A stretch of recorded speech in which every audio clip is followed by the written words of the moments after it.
Assalamualaikum warahmatullahi wabarakatuh. Halo kawan sepajak semua, apa kabar? Bertemu lagi dengan saya, Cemi, penyuluh pajak di Kanwil Jawa Barat 2. Nah, pada kesempatan kali ini bertemu lagi kita di acara Sapa Jawara, Sadar Pajak Jabar 2. Nah, tentunya saya tidak sendiri pada kegiatan kali ini. Saya sudah ditemani oleh rekan saya, yaitu Mas Taslani. Halo Mas Taslani, apa kabarnya? Alhamdulillah Mbak Cemi sehat. Halo kawan pajak, selamat siang. Nah Mas, hari ini kita mau ngobrolin tentang apa nih? Kan kita udah semangat ya mau berbagi informasi dengan kawan pajak Betul. semua. Ya, di Jumat ceria ini ya, Jumat siang ceria kita coba ngobrol nih yang ringan-ringan tapi berisi. Ya, kita coba ngobrolin tentang PMK tahun 2025 yang masih fresh banget nih ya, istilahnya fresh from the open gitu. Jadi PMK ini mengatur tentang penunjukan pihak lain sebagai pemungut pajak, termasuk juga pengaturan tata cara pemungutannya, penyetoran, sampai dengan pelaporan pajak yang dipungut atas penghasilan yang diterima oleh pedagang dalam negeri berkaitan dengan perdagangan melalui sistem elektronik. Nah, jadi kan pajak mungkin masih bertanya-tanya, oh ini PMK 37 apa lagi nih ya, tentang apa lagi ya, mungkin supaya bisa mendapatkan pemahaman yang komprehensif, kawan pajak tetap stay tune sampai akhir ya gitu. Nah memang benar banget ini PMK baru keluar sekitar 2 minggu yang lalu ya Mas, Iya, di 14 belum 1 Juli. bulan lah diundangkan. Di 14 Juli 2025 tadi. Nah mungkin kalau dari judulnya ini panjang. Kencang. Tapi kita bisa kita singkat sebagai pajak penjualan online ya, bahasa awamnya ya Mas ya. Iya. Nah mungkin sebelum nanti pembahasan lebih lanjut, kawan pajak mungkin juga bisa sambil ngopi-ngopi, ngeteh-ngeteh. Di sini kan kita juga sudah ada Iya, teh nih ada Mas, gitu. mungkin bisa sambil ngeteh. Nah lalu untuk PMK 37 sendiri ini gambaran umumnya seperti apa nih Mas? Ya, seperti Mbak Cimi tadi bilang ya, memang untuk yang mudah kita pahami ya, kawan pajak yang mudah pahami, memang di PMK 37 ini sederhananya tentang pengaturan perdagangan atau penjualan online melalui marketplace ya. Ya mungkin kawan pajak, Mbak Cimi sendiri mungkin ya kan sudah terbiasa belanja cekot-cekot lewat aplikasi online ya, seperti toko hijau, toko oren, dan banyak lagi lah pokoknya di Indonesia ini. Memang, gitu ya. Berbelanja secara online ini lebih memudahkan ya Mas. Memudahkan. Dari rumah udah langsung datang nanti. Iya, ya, jadi mohon kami nggak bisa sebutin satu persatu, tapi kawan pajak saya yakin tahulah apa sih aplikasi belanja online hijau, oren gitu ya, dan lain-lain, itu banyak sekali. Tapi sebelum kita menjelaskan lebih lanjut sampai ke sana nih ya, kita harus paham dulu apa sih yang mendasari, melatar belakangi terbitnya PMK 37 ini ya, gitu. Jadi kawan pajak, kita semua di sini sama-sama tahu, sepakat juga lah bahwasanya kondisi saat ini perdagangan berbasis digital itu sangat pesat, terutama sejak pandemi COVID-19 ya. Bahwasanya terdapat perubahan perilaku konsumen dari konvensional ke digital. Nah, dan hal ini juga diperkuat dengan makin tingginya jumlah penduduk Indonesia ya, bisa makin meningkat juga penggunaan smartphone dan internet. Nah, kemudian kemajuan juga teknologi finansial di mana masyarakat lebih mudah untuk melakukan belanja secara daring. Ya, kondisi-kondisi tersebut tentu membentuk semacam ekosistem perdagangan berbasis digital yang semakin tumbuh kondisi saat ini. Selanjutnya, pemerintah juga ingin memberikan kesempatan nih kepada masyarakat ya untuk turut serta membangun negara ini melalui penerimaan pajak. Dan ingin memberikan kepastian hukum, penyederhanaan administrasi perpajakan, dan selalu juga dalam setiap terbitnya aturan ingin memberikan rasa keadilan. Nah, di sini juga pemerintah ingin memberikan rasa keadilan dalam berusaha. Jadi supaya pedagang konvensional, pedagang online atau digital itu mendapat perlakuan yang sama. Maka terbitlah PMK 37 ini ya, sebagai pengaturan penunjukan pihak lain sebagai pemungut pajak ya, termasuk juga pengaturan tata cara pemungutannya, penyetorannya, sampai dengan pelaporan atas pajak yang dipungut terhadap penghasilan yang diterima oleh pedagang dalam negeri dalam mekanisme perdagangan melalui sistem elektronik. Jadi kalau dari penjelasan Mas Taslani tadi, ini bukan merupakan jenis pajak baru ya Mas ya, hanya pengaturan yang lebih spesifik aja. Jadi dahulunya tidak dibedakan antara pedagang konvensional atau offline dengan online. Di PMK 137 ini dispesifikasikan untuk pedagang online ya Mas ya. Ya, jadi ya memang benar di PMK 37 ini bukan menambah beban pajak baru ya. Jadi tidak ada beban pajak baru di sini, justru memberikan penyederhanaan, kemudahan administrasi perpajakan untuk para wajib pajak atau pedagang tadi. Nah, di mana sebelum ketentuan PMK 37 ini ya, para pedagang ini harus menghitung sendiri, menyetor pajaknya sendiri setiap bulan. Nah, setelah terbitnya PMK 37 ini, maka dilakukan lewat mekanisme pemungutan ya, pemungutan marketplace tadi oleh marketplace tadi. Dan tentu saja PMK 37 lagi-lagi kami tegaskan di sini adalah untuk memberikan kemudahan ya, kemudahan dan keadilan, tentunya keadilan supaya tidak ada perlakuan yang berbeda antara pedagang konvensional dengan pedagang online. Tidak ada lagi beban pajak ini tertanggung hanya khusus untuk pedagang konvensional saja, tetapi juga diperlakukan yang sama untuk pedagang online. Begitu Mbak Cemi. Jadi pemerintah ini sebenarnya menciptakan kemudahan ya Mas Betul. ya untuk wajib pajak atau kawan pajak nih. Nah, untuk mekanismenya sendiri nanti seperti apa Mas? Baik kan pajak makin seru ya, hangat. Tapi izin minum dulu ya. Boleh silakan. Mbak Cemi minum dulu juga dong. Ya, baik kan pajak.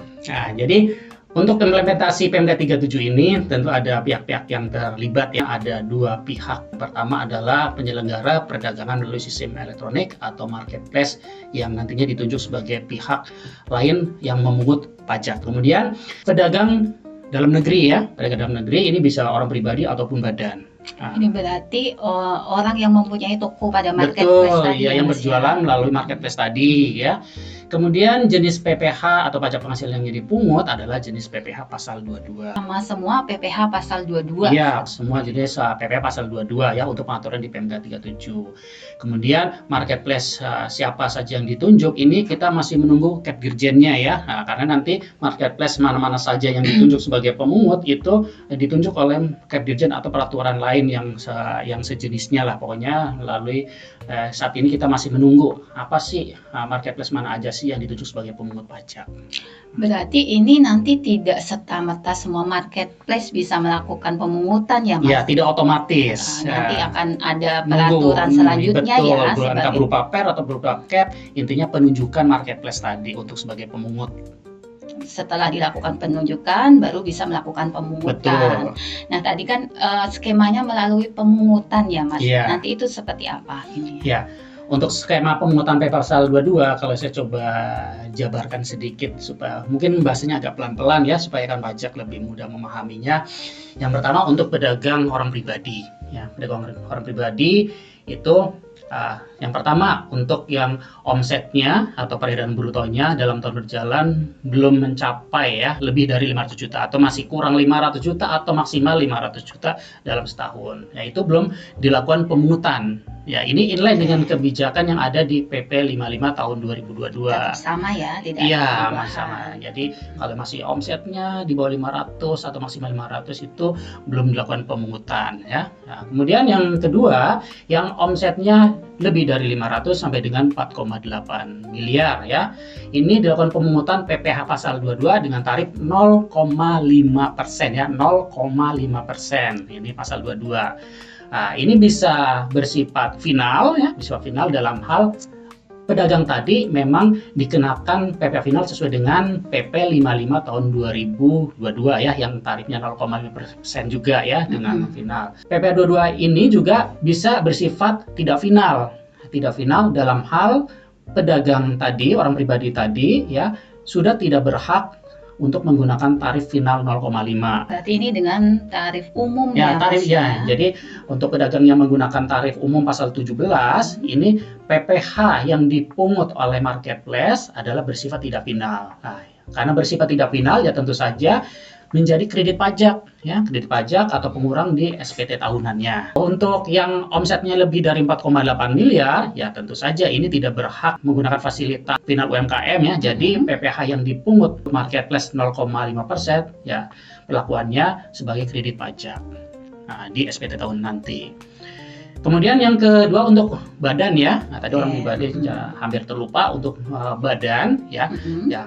Untuk yang omsetnya sampai dengan 4,8 miliar ya, itu juga bisa PPh-nya bisa bersifat final ya, dalam hal memang pedagang tadi masih punya UMKM, punya fasilitas untuk dikenakan tarif final UMKM tadi lah istilah masyarakat awamnya ya, itu final. Atau tidak final. Nah, tidak final ini adalah sebagai kredit pajak dalam hal pedagang badan tadi memang untuk tahun tersebut sudah dikenakan sesuai dengan tarif pasal 17. Kemudian yang terakhir, kalau yang omsetnya di atas 4,8 miliar ya, itu sudah pasti menggunakan tarif pasal 17 ya. Sehingga PPh 22 yang dipungut oleh marketplace itu bersifat tidak final dan menjadi kredit pajak di SPT tahunannya. Agak panjang ya Mbak Cemi ya. Ini sambil menyimak sambil mengawang-awang ya. Iya. Jadi tadi sebenarnya ada 2 kriteria ya, untuk orang pribadi dan untuk badan. Betul. Nah, untuk orang pribadinya sendiri ada 3 lagi dibagi, yang sampai dengan 500 juta, di atas 500 sampai dengan 4,8, kemudian di atas 4,8. Untuk badannya tadi tidak Sampai- ada yang 500 ya Mas, Iya, sampai dengan ada. 500 Sampai itu dengan tidak ada. 4,8 dengan yang di atas 4,8. Nah Mas, kalau di marketplace itu kan kebanyakan orang pribadi ya Mas, Iya, dan betul. mungkin kawan pajak juga masih awam nih dengan kewajiban perpajakannya. Iya.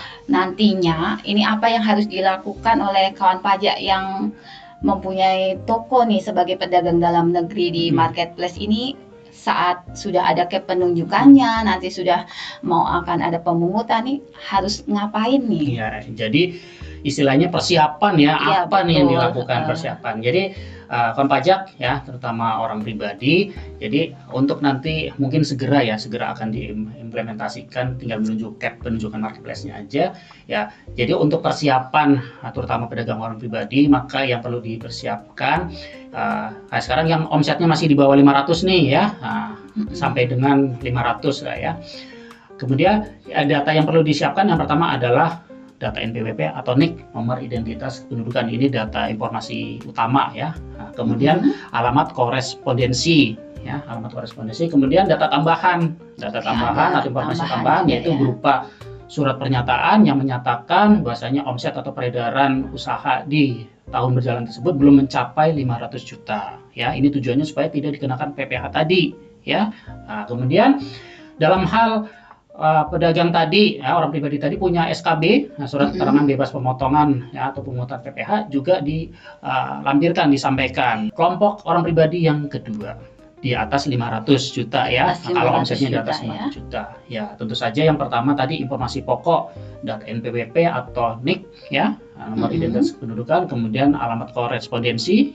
Nah, kemudian data tambahannya adalah surat pernyataan yang menyatakan omsetnya sudah lebih dari 500 juta ya, ini supaya dilakukan pemungutan pasal 22. Nah, bagaimana soal teknisnya, menyampaikannya kapan, di mana ya, itu nanti dilakukan secara teknis, itu diatur oleh masing-masing marketplace tadi ya. Yang penting ada cap penunjukan ya, kemudian nanti berlaku setelah itu marketplace-nya itu menentukan bagaimana cara penyampaian, apakah dengan cara dikirim email, apakah lewat di-upload ya, nanti marketplace-nya yang mengatur lebih lanjut. Berarti ada kemungkinan antara marketplace satu dan yang lain berbeda ya Mas? Bisa sangat mungkin, karena itu memang diatur ya, tergantung kebijakan oleh marketplace masing-masing begitu. Nah Mas, tadi kalau sudah dijelaskan di awal, ini merupakan jenis PPh pasal 22 ya Mas, dan dia menggunakan single tarif 0,5%. Nah, nanti untuk PPh-nya tadi dengan mekanisme pemungutan. Nah, ini untuk PPh yang sudah dipungut nih, apa yang bisa jadi pengurang pajak kita nih di SPT tahunannya? Ya, Mbak Cemi, baik kan wajah tadi sudah saya spill sedikit waktu di skema, tapi nggak apa-apa, saya senang mengulang supaya lebih paham lebih jelas ya. Nah, jadi PPh 22 yang dipungut oleh marketplace ini punya dua sifat perlakuan ya. Dua sifat perlakuan. Yang pertama adalah PPh 22 ini bersifat non final. Berlaku dalam hal pedagang tadi, baik orang pribadi maupun badan, ya memang dalam tahun pajak berjalan tersebut punya kewajiban perpajakan sesuai dengan pasal 17 ya. Kalau orang pribadi berarti progresif 5% sampai 35%, kalau badan bisa 22 atau 11% ya. Intinya pakai pasal 17 ya.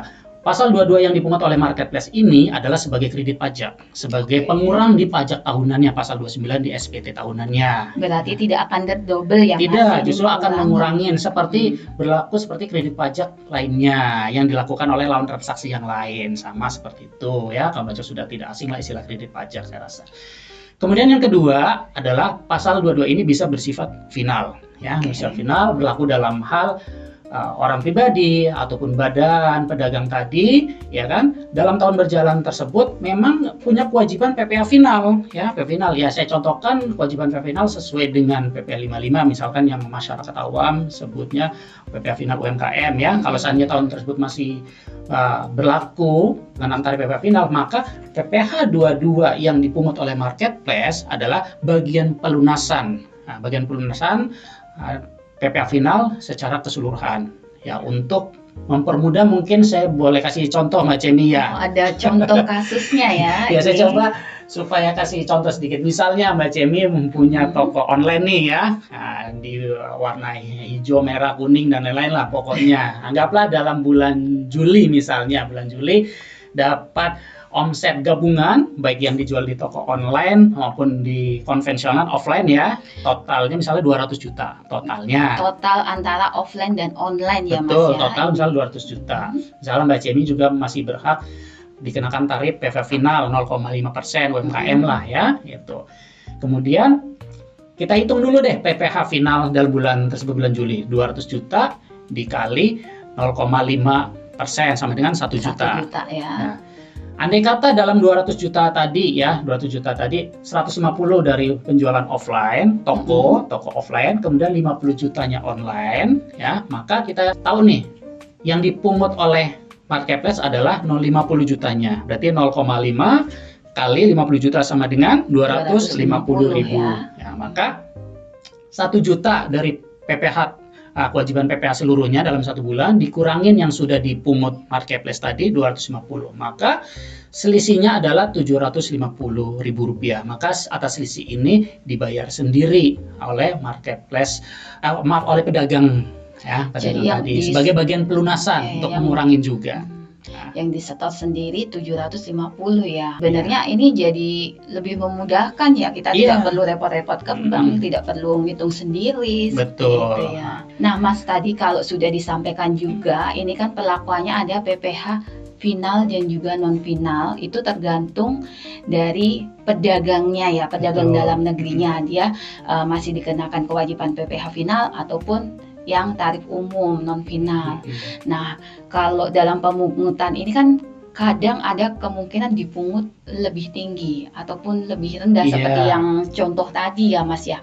Nah, kalau nanti lebih besar, apakah uangnya itu akan hilang yang sudah dipungut atau ada mekanisme yang mengatur seperti itu nggak, Mas? Ya, jadi PMK 37 ini atau aturan-aturan yang lain, ya, tentunya pemerintah mempertimbangkan aspek keadilan juga, ya. Jadi supaya hak dan kewajibannya juga tetap terjaga, ya, hak dan kewajiban wajib pajak, termasuk di PMK 37 ini. Ya, tadi untuk saya juga udah di-spill tadi contoh satu, ya, itu. Nah, jadi dalam hal yang dipungut ternyata lebih kecil dibanding PPh yang seharusnya, tadi saya contohkan kan harusnya 1 juta, ya, tetapi yang sudah dipungut adalah 250, maka selisih kurangnya adalah disetor sendiri oleh pedagang yang bersangkutan, ya. Nah, kalau ada selisih kurang. Namun bisa saja kondisi lain terjadi, yang dipungut ternyata lebih besar misalnya, ya. Misalnya yang dipungut adalah 500 ribu, kemudian PPh yang seharusnya setelah dihitung ulang, oh ternyata PPh-nya 400, ya. Maka ada 100, ya. Ada kelebihan yang dipungut 500, PPh yang terutang setelah dihitung ulang ternyata 400. Maka atas kelebihannya tadi, ya, bisa diajukan permintaan pengembalian, istilahnya pengembalian pajak yang seharusnya tidak terutang. Itu nanti ada mekanisme tersendiri. Intinya hak dari wajib pajak ini tetap terjaga di sini, seperti itu. Jadi akan dikembalikan dan prosesnya pasti cepat dan tidak akan mempersulit wajib pajak sendiri, ya Mas, ya. Tidak, sepanjang memang itu bisa dibuktikan ada kelebihan bayar, ya, ada kelebihan bayar, itu bisa dimintakan kembali. Ya, tinggal ikutin aja mekanisme dan prosedurnya, gitu. Nah, ini penjelasan dari Mas Taslan ini sangat super, ya, sudah sangat lengkap dari A sampai Z nih, dan saya rasa penjelasan kali ini pasti sudah menjawab rasa ingin tahu dari kawan pajak semua, ya, mudah-mudahan, ya. Untuk edukasi perpajakan kali ini kita cukupkan sampai di sini, ya Mas, ya. Nggak terasa, minumnya belum habis. Nah, ini closing statement dari Mas Taslan ini apa nih? Apa ya, singkat aja Mbak Cemi, ya. Jadi mengulang kembali atau tegaskan kembali bahasanya terbitnya PMK 37 tahun 2025 ini tidak menambah beban pajak baru, justru memberikan kemudahan penyederhanaan administrasi perpajakan. Dengan demikian, harapan kami kepatuhan perpajakan dari para pedagang online khususnya ya semakin meningkat sehingga penerimaan pajak semakin meningkat. Ya tentu saja penerimaan pajak meningkat tercapai nanti bisa dipergunakan sebesar-besarnya untuk pembangunan negeri tercinta kita, Indonesia Raya. Baik, terima kasih Mas Taslani dan terima kasih juga kawan pajak yang sudah bergabung dan meluangkan waktunya di bincang-bincang sore kali ini ya tentang PMK 37 dan ada sedikit tambahan nih tentang Kortek mungkin ya Mas kita sampaikan juga ya karena ini kan baru ya Mas ya. Betul. Baru di tahun 2025 juga dan untuk penyampaian SPT tahunan yang akan datang nanti sudah menggunakan Kortek. Jadi kawan pajak semua pastikan sudah melakukan aktivasi Kortek agar tidak terkendala di kemudian hari. Nah, kawan pajak bisa melakukan aktivasi Kortek sendiri ataupun juga apabila ada kendala bisa langsung ke KPP terdekat atau kantor pajak terdekat. Nah, akhir kata saya mohon maaf apabila ada kekurangan dari kami. Sampai jumpa di Sapa Jawara episode berikutnya. Wassalamualaikum warahmatullahi wabarakatuh. Pajak tumbuh, Indonesia tangguh.